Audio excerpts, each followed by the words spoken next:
जय माता दी मित्रों, मेरे YouTube चैनल शिव शक्ति पर आपका हार्दिक स्वागत है।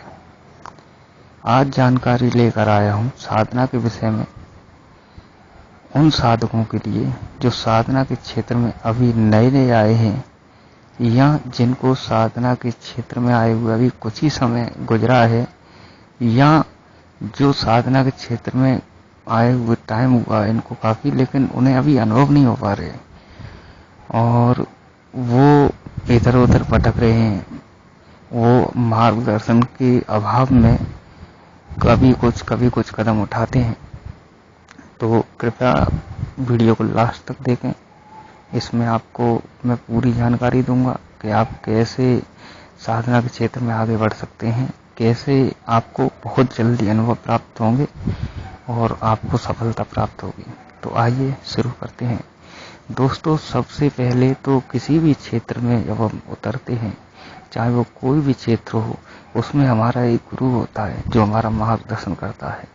जिस क्षेत्र में अगर गुरु ना हो, चाहे वो साधना का क्षेत्र हो या शिक्षा का क्षेत्र हो या और कोई क्षेत्र हो, जिसमें कोई अगर मार्गदर्शक ना हो तो उसमें बहुत ही परेशानियां आती हैं, बहुत ही उतार चढ़ाव आते हैं। तो ये उतार चढ़ाव जो आते हैं ये केवल और केवल मार्गदर्शन ना मिल पाने के कारण होते हैं। दोस्तों, व्यक्ति साधना के क्षेत्र में आता है, साधना की शुरुआत करता है। अगर सबसे पहले व्यक्ति को एक गुरु की आवश्यकता पड़ती है। अगर उसने गुरु धारण किया है तो ठीक है, नहीं तो फिर गुरु अगर उनका गुरु नहीं है तो उन्हें फिर इधर उधर भटकना पड़ता है, इधर उधर से कहीं ज्ञान अर्जित करना पड़ता है, कहीं से कुछ सीखना पड़ता है, कहीं से कुछ सीखना पड़ता है, लेकिन फिर भी उन्हें सफलता नहीं मिल पाती है। तो दोस्तों, वैसे तो साधना के क्षेत्र में गुरु बनाओ तो इस बात का ध्यान रखें कि किसी अच्छे व्यक्ति को जो श्रेष्ठ हो उनको गुरु बनाएं। साधना के क्षेत्र में आजकल जो सच्चा गुरु है वो मिलना बहुत ही नामुमकिन बात है, असंभव बात है। ज्यादातर जो गुरु मिलते हैं वो स्वार्थी और एक तरह से दिखावा करते हैं। कभी भी गुरु दीक्षा अगर किसी से लेने जाएं तो उस व्यक्ति के बारे में पहले पूरी जानकारी कर लें, उसके बारे में अच्छी तरह जानकारी करें, उसे परखें, उसके बाद में ही उसको गुरु धारण करें। गुरु अगर आप धारण करते हैं और उससे गुरु मंत्र प्राप्त करते हैं तो इस बात का ध्यान रखें कि उसे अपने सिर पे हाथ ना रखने दें उस दौरान, चाहे वो कोई भी गुरु हो, आपके जानकार हों या फिर आप किसी के माध्यम से उनके पास पहुंचे।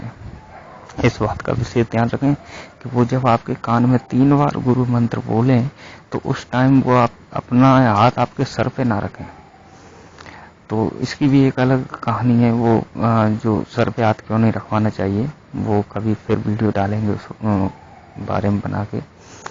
तो जैसे अभी जिनके कोई गुरु नहीं है, वो साधना के क्षेत्र में आए हैं, तो वो इधर उधर से कहीं से पढ़कर या कहीं से देखकर या कहीं से सुनकर साधना शुरू कर देते हैं।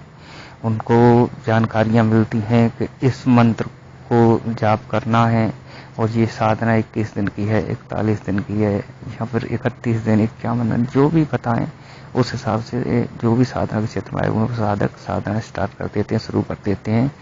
जिस हिसाब से उनको जो भी सामग्री है, जो भी तरीका है, विधि है, विधान है, वो उनको बता दिया जाता है। उसमें कैसे क्या करना है, कैसे शुद्धिकरण करना है, कैसे आह्वान करना, कैसे मंत्र का क्या आसन, कैसे आसन को प्रणाम कैसे करना है, और उसके बाद में मंत्र जाप की उन्हें कितनी माला करनी है, कैसे हवन करना है, कैसे मार्जन, कैसे तर्पण, ये सब बता दिया जाता है।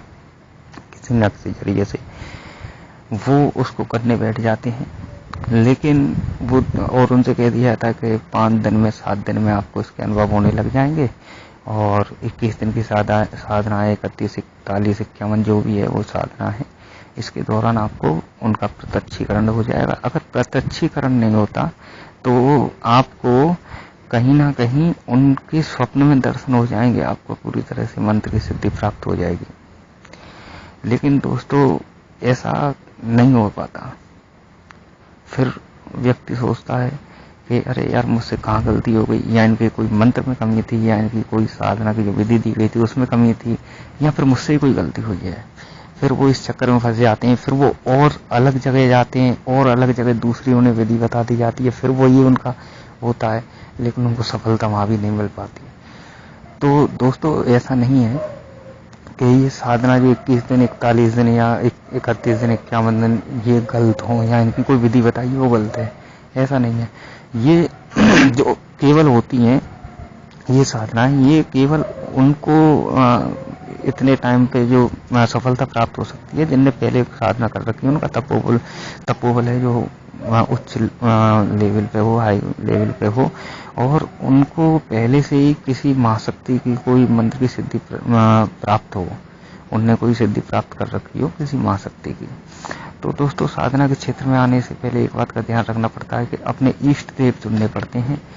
वो इष्ट देव कौन होंगे ये कोई नहीं बता सकता, आप किसी के कहे के अनुसार इष्ट देव नहीं चुन सकते।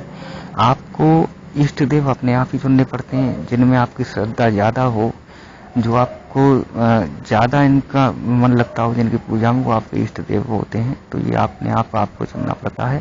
साधना के जब क्षेत्र में आते हैं तो साधना के क्षेत्र में शक्तियां भी हमें भटकाती हैं कि अभी तो आप अपने इष्ट देव का ध्यान कर रहे हैं, जब शुरुआत होती है तो फिर उसके बाद में आप ध्यान करते करते वो किसी और देवता की तरफ आपका रुझान चला जाता है, फिर आप उनकी तरफ आकर्षित हो जाते हैं। तो ऐसा नहीं है कि उसमें कोई वो बात हो, ये शक्तियों का ही प्रभाव होता है, ये उन्हीं की इच्छा के अनुसार इस प्रकार से होता है।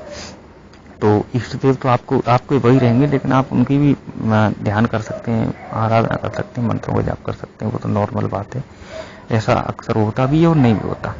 अच्छा, अब बात करते हैं कि ये जो महाशक्तियों की साधना करे होते हैं वो इन कार्यों को कर सकते हैं कि 31 दिन की साधना कर ली या 21 दिन की कर ली, 41 दिन की कर ली, तो उन्हें मंत्र की सिद्धि हो जाती है, क्योंकि जो पहले से सिद्धि की होती है जो महाशक्ति की, वो उनको अपने आप सिद्ध करवा देती है उनको।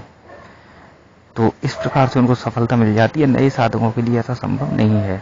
अच्छा, अब दूसरी बात कि इससे अच्छा तो ये है कि आप अगर किसी की विधि को सुने, किसी की सुमरें, उससे कोई फायदा नहीं है आपके लिए। आप केवल और केवल अपने इष्ट देव का कोई भी मंत्र, एक मंत्र ले लें। अगर हाँ, सबसे पहले बात करते हैं गुरु की। अगर सबसे पहले कोई अपने आसपास में, कोई अपने समाज में इधर उधर कोई ऐसा व्यक्ति देख लें जो अच्छे हों, जो साधना के क्षेत्र में अच्छे अनुभव हों उनके, तो उन्हें आप गुरु बना सकते हैं। या फिर आप किसी भी, जैसे भगवान गणेश हो गए और भगवान शिव हो गए या भगवान कृष्ण हो गए, और भी कोई, उनको आप गुरु धारण कर सकते हैं, उनको आप गुरु बना सकते हैं। भगवान शिव को कैसे गुरु बनाएं ये अगली वीडियो कभी आएगी, उसमें मैं डालूंगा बना के। तो ऐसे करके आप गुरु अगर नहीं मिल रहा है तो आप इनमें से किसी को गुरु बना सकते हैं, उसके बाद अपनी साधना स्टार्ट कर सकते हैं। तो आपको ध्यान रखना है कि आपको भटकना नहीं है आगे नए साधक आते हैं, अक्सर वो जल्दी कोई काम नहीं होता। ऐसे मान लो कि जैसे अगर किसी भी जमीन में कोई अगर बीजारोपण किया जाता है, चाहे कोई वृक्ष लगाया जाता है, वृक्ष का बीज अगर बोया जाता है, या फिर कोई कृषि के रूप में अनाज हो गया, सरसों हो गई, ये कुछ भी अगर बोया जाता है तो उनकी भी एक टाइम होता है जब ये इनके पौधे बाहर निकल के अंकुरित होकर आते हैं, जब भी दिखाई देते हैं। तो ऐसी साधना के हर क्षेत्र में ऐसा ही होता है कि समय लगता है, धीरे धीरे ऊपर की तरफ जो है क्रिया चलती है। तो अगर आप साधना के क्षेत्र में आए तो इन बातों का ध्यान रखें कि आप गुरु धारण करें। अगर समाज में कोई गुरु मिले तो ठीक है, अच्छा गुरु मिल जाए तो, नहीं तो आप किसी भी देव को अपना गुरु धारण कर सकते हैं। उसके बाद में आप उनको ही गुरु मानकर अपने इष्ट की सेवा करें, और उनका केवल एक मंत्र, कहीं भटकने की जरूरत नहीं है, उन्हीं का केवल एक मंत्र पकड़ लें और उसी मंत्र का जाप करते रहें, उसी मंत्र का निरंतर जाप करते रहें। आपको 1 माला करनी है, या फिर 2 माला प्रतिदिन कर सकते हैं, 3 माला प्रतिदिन कर सकते हैं, तो आप उसी मंत्र का जाप करने लग जाए, उसी से आपको सब कुछ मिलेगा। देखो ऐसा होता है, अगर आप अभी जैसे ये सोचो, मैंने अभी आपको बताया कि जैसे मान लो किसी हर चीज का समय होता है, तो इसी हिसाब से ये जो अभी आप साधना के क्षेत्र में आए, साधना के क्षेत्र में अनुभव कैसे होंगे, करीब साल 6 महीने तो बॉडी की जो हमारे अंदर जो गंदगी होती है, जो भी हमने कर्म किए होते हैं, जो भी हम पिछले जन्म में कर्म करके आए होते हैं, इस जन्म में जो भी कर्म किए होते हैं, पहले तो जो उनकी गंदगी है वो बाहर निकलती है उन मंत्रों की सहायता से। जब शरीर का शुद्धिकरण होता है मंत्रों से, उसके बाद ही जो शक्ति होती है, जो माँ शक्ति होती है, उनका हम जो ध्यान करते हैं, उनके बाद ही उनका अंश जो हमारे शरीर में एक आंशिक रूप में प्रकट होता है, फिर वही बढ़ता जाता है, फिर वो सिद्धि के रूप में हमें प्राप्त होता है। तो आपको एक ही मंत्र ले लेना है, कोई भी किसी भी देवता का मंत्र ले सकते हैं आप। उन मंत्र को लेकर आप उसी का जाप करते रहें, निरंतर जाप करते रहें रोज डेली। और ये इस बात का ध्यान रखना है कि आपको वो मंत्र जाप करना है अपनी सुविधा के अनुसार, 1 माला 2 माला 3 माला जो भी हो, 1 3 5 7 जितनी भी माला आपको करनी है वो आप माला पर डे चुन लें। और फिर आपको ये ध्यान रखना उतनी ही माला पर डे करनी है। ऐसा नहीं है कि आज आपने एक माला उठाई तो आप एक, तो हर कोई करता है जैसे 3 माला उठा ली, 3 माला उठाई आपने, मालूम पड़े कि आज मन नहीं है ज़्यादा करने का। कभी कभी इसमें ऐसा होता है, ये जो शक्तियाँ होती है हमारे परीक्षण के लिए हमारा मन भटका देती है, हमारा शरीर आलस में आता है, शुरुआत में बैठने की इच्छा नहीं करती, मंत्र जाप करने की इच्छा नहीं करती। तो ऐसा नहीं है कि भाई आज मेरा मन नहीं है, मैं 3 माला नहीं कर सकता, एक ही करूंगा, कम नहीं कर सकते आप। अगर आपको वास्तव में अनुभव चाहिए तो आपको वो 3 माला पूरी करनी ही करनी है, वह पहली बात। अच्छा, अब दूसरी बात करते हैं कि आप जितने लोगों के पास जाएंगे, जितनी बात सुनेंगे, उतनी ही बात आपको मिलेंगी और आप उतना ही भटकेंगे। एक ही गुरु, एक ही किसी देवता का मंत्र लें, उसको निरंतर जाप करते रहें। जैसे गाड़ी, जो 4 व्हीलर गाड़ी होती है, मैं एक एग्जाम्पल से आपको समझाता हूँ कि जैसे जो 4 व्हीलर गाड़ी होती है उसकी हेडलाइट हमको रास्ता दिखाती है अंधेरे के टाइम पे। तो जो रास्ता दिखाती है तो उसकी जो लाइट की दूरी होती है ज़्यादा 50 मीटर 100 मीटर की होती है, लेकिन जैसे वो गाड़ी आगे बढ़ती जाती है वैसे हमें आगे का रास्ता अपने आप दिखाती जाती है। वही होता है, अगर आप जैसे उस मंत्र का जाप करते जाएंगे, जैसे उसकी ऊर्जा आपके अंदर बनती जाएगी, उसी हिसाब से आपको आगे का रास्ता अपने आप मिलता जाएगा, कहीं भी भटकने की जरूरत नहीं है। तो इस बात का ध्यान रखें, एक ही मंत्र होता है और उसकी जितनी माला आप पर डे आप कर रहे हैं उतनी माला आपको पर डे उनकी करनी है। इस बात का ध्यान रखें, कम ना करें, बढ़ा सकते हैं लेकिन घटा नहीं सकते। अच्छा, अब दूसरी बात कि जो साधक पुराने आए हैं, जिनको अनुभव नहीं हो रहे, या जो नए साधक हैं वो जल्दी अनुभव पाना चाहते हैं, तो उनको कुछ बातों का विशेष ध्यान रखना है। जो बातें मैं बताने जा रहा हूँ उनको आप ध्यान में रखकर अगर इनका पालन करते हैं तो मैं 100% की गारंटी देता हूँ कि आपको जल्दी अनुभव होंगे। आप खुद इस बात का महसूस करेंगे, इस बात को खुद महसूस करेंगे। अगर किसी नए साधक को साल भर में अनुभव होते हैं तो इसमें आपको 3-4 महीने में अनुभव होने लग जाएंगे। ऐसा नहीं है कि बैठते ही अनुभव हो जाएंगे। तो देखो, सबसे पहले एक बात का ध्यान रखना है, किसी भी मंत्र का जाप आप कर रहे हैं, किसी भी आपकी कोई माँ शक्ति है या कोई भी देवी देवता, उनका आपने मंत्र का जाप उठाया, तो किसी भी मंत्र का जाप उठाने के लिए किसी भी साधक को एक संकल्प लेना जरूरी होता है। वो संकल्प आप अपनी क्षमता के अनुसार लें। वो आप 11 दिन का ले सकते हैं, 21 दिन का ले सकते हैं, 31 का ले सकते हैं, 1.25 महीने का ले सकते हैं। आप जितने का लें उतना आप 51 दिन अपनी क्षमता के अनुसार लें। उसके अनुसार जो नियमों का पालन करना पड़ता है वो मैं आगे बताऊंगा। तो अपनी सुविधा के अनुसार जो आपको उचित लगे आप उतने दिन का, कम दिन का ले सकते हैं। शुरुआत में 11 दिन का ले सकते हैं, 7 दिन का ले सकते हैं, पर संकल्प उतना लें जितना आप पूरा कर सकें। फिर उसको धीरे धीरे आगे संख्या बढ़ा सकते हैं। तो सबसे पहले आपको ध्यान रखना है कि संकल्प लें। संकल्प जल के द्वारा लिया जाता है। जल एक ऐसी शक्ति है, जल से ही संकल्प में लिया जाता है, क्योंकि जल एक ऐसी शक्ति है कि इसमें जो मैग्नेटिक पावर है एक तरह की, इसमें एक तरह का चुंबकीय आकर्षण है। जल को एक ऐसी शक्ति मान सकते हैं कि अगर जो आपकी नेगेटिव और पॉजिटिव ऊर्जा को अपने अंदर समाहित करने की क्षमता रखता है,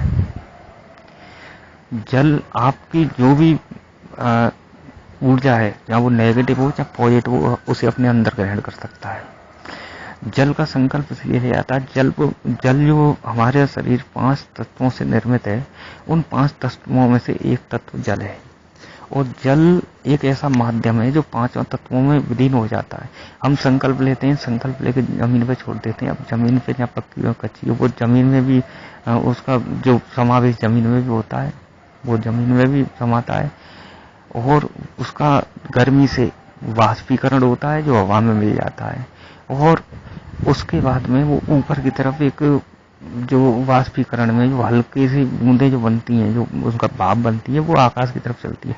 तो उसे मेरा जो अनुभव है मैं आपको वो बता रहा हूँ, जो मुझे ज्ञान प्राप्त हुआ है। कोई क्या कहता है मुझे नहीं पता, लेकिन जो जल है वो 5 तत्वों में इस तरह से हमारे संकल्प को पहुंचाता है।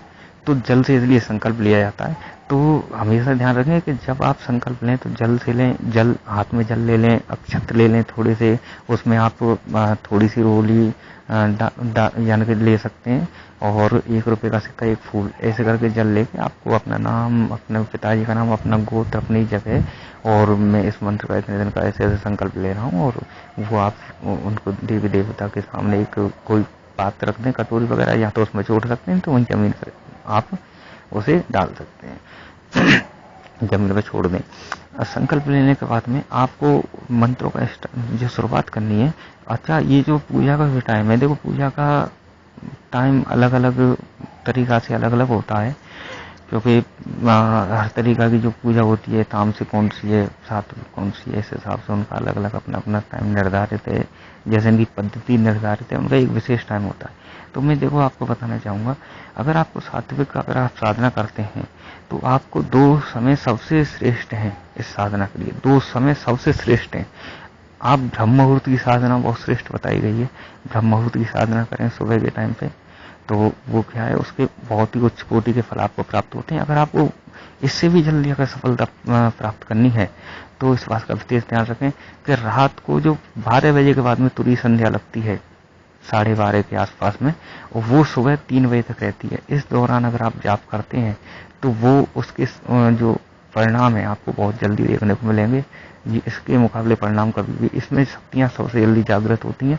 रात को 12 बजे तक का टाइम ये सब नेगेटिव एनर्जी का होता है, लेकिन 12 बजे के बाद में जब तुरी संध्या लगती है, उस समय हमारे देवताओं के गण विचरण करते हैं पृथ्वी पर। देवताओं के जितने भी गण हैं, आह्वान करने पर वो जरूर आते हैं, और संकल्प छोड़ते ही वहां पे देवता की शक्ति आके विद्यमान होती है, जैसे आप संकल्प लेते हैं किसी भी चीज का।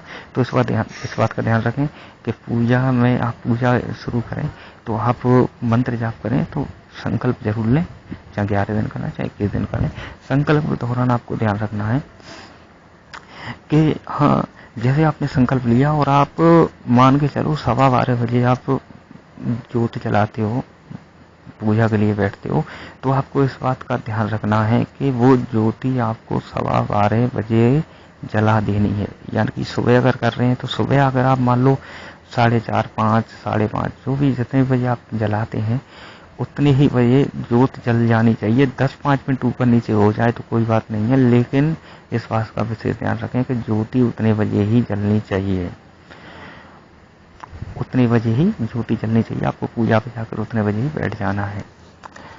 और इस दौरान संकल्प के दौरान आप कोई भी तामसिक प्रकार का आहार नहीं ले सकते, किसी भी प्रकार की मांस मदिरा का सेवन नहीं कर सकते, प्याज लहसुन का प्रयोग ना करें। आपको ये ध्यान रखना है कि संकल्प के समय आप जमीन पर सो सकते हैं। अगर जमीन पर नहीं आप सोया जाता तो आप किसी तख्त पे लेट सकते हैं, और या फिर आप किसी चारपाई पे जो स्वच्छ हो, साफ हो, उस पर लेट सकते हैं। वो चारपाई आपकी बिल्कुल अलग रहेगी, उस पर ना कोई लेटे ना कोई बैठे। आपको ये ध्यान रखना है संकल्प के दौरान आपको ब्रह्मचर्य का पूर्ण रूप से पालन करना है, और आपको अपने विचारों को साफ और शुद्ध रखना है। किसी के प्रति कोई गलत विचार नहीं रखने हैं आपको, किसी को गाली गलौज नहीं करना है, किसी के बारे में बुरा नहीं बोलना है। इन बातों का विशेष ध्यान रखें। और इसके और भी आगे वीडियो में आपको पूरी जानकारी दूंगा इसकी, और आगे फुल डिटेल में इसके ऊपर भी एक वीडियो में बनाऊंगा। तो दोस्तों, इससे आपको अनुभव बहुत जल्दी होंगे, आप इस बात का ध्यान रखें, रात को तुरी संध्या में, रात को 12 बजे के बाद में तुरी संध्या में जो भी साधक साधना करते हैं उनको अनुभव सबसे शीघ्र होते हैं। फिर आपकी जब शक्ति जागृत हो जाती है तो आप जब शक्ति आपकी जागृत हो जाए तो आप उसके बाद में आप चाहे बनी कोई सा भी समय, सुबह का, शाम का या रात को 9 बजे 10 बजे किसी भी टाइम का आप चुन सकते हैं। शाम को अगर आपको तीनों टाइम पे करनी है तो सुबह, शाम को और रात को 9-10 बजे के आसपास कर सकते हैं। लेकिन ये अगर आपको जल्दी अनुभव चाहिए तो इस बात का ध्यान रखें, तुरी संध्या में आप जाप जरूर करें। 2-4 महीने जाप करके देखें, आपको बिल्कुल बहुत ही अच्छे अनुभव होंगे शुरुआत में। और कहीं ना भटकें, एक ही मंत्र का जाप करें रेगुलर, किसी भी मंत्र को उठा लें, उसी से आपको सब कुछ प्राप्त हो जाएगा धीरे धीरे। तो ये थी कुछ जानकारी। बाकी मैं लेके आऊंगा कि जब पूजा के दौरान कोई भी मंत्र का जब संकल्प लेते हैं तो उसमें अनुभवों की क्या क्या अनुभव होते हैं, उनकी कैसे शुरुआत होती है और उसमें कहाँ तक पहुंचा जा सकता है। तो इसकी जानकारी मैं अगली वीडियो में लेके आऊंगा।